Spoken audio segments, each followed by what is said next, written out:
அப்பா உனக்கு ஒரு கணக்கு. சொல்லு மாமா. நீ ஃபஸ்ட்டு ஒருத்தங்கிட்ட 1000 ரூபா கடன் வாங்குற. சரி. அதை எங்கேயோ தொலைச்சிட்ட. ஓகே. அதுக்கப்புறம் ரெண்டாவதாக ஒருத்தங்கிட்ட 500 ரூபா கடன் வாங்குற. அதில் வந்து 300 ரூபாய்க்கு மளிகை சாமான் வாங்கிட்டேன். சரி. மீதி உன் கையில் 200 ரூபா இருக்கும். ஓகேவா? இதில் 1000 ரூபா கடன் வாங்கினவங்கிட்ட ஒரு 100 ரூபா குத்துடுற.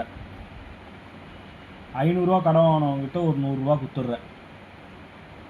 மீதி நீ கடன் வாங்கிட்ட எவ்வளோ தர வேண்டியிருக்கும்? 1300 ரூபா தர வேண்டியிருக்கும். 1300.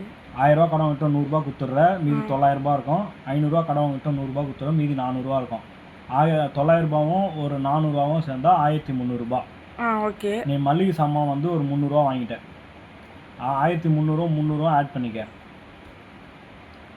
ஓகேவா? 1300 300 ஆட் பண்ணால் உனக்கு 1600 ரூபா வரும். நீ எவ்வளோ கடன் வாங்கின? 1500. 1500 தான் கடன் வாங்கியிருக்க. ஆமாம். ஆனால் இங்கே 1600 ரூபா வருது. அந்த 100 ரூபாய் எப்படி வந்தது சொல்லு? அது எப்படி மாமா? ஃப்ரெண்ட்ஸ், எனக்கு ஆன்சர் தெரில. உங்களுக்கு தெரிஞ்சிச்சுன்னா கமெண்ட்டில் சொல்லுங்கள்.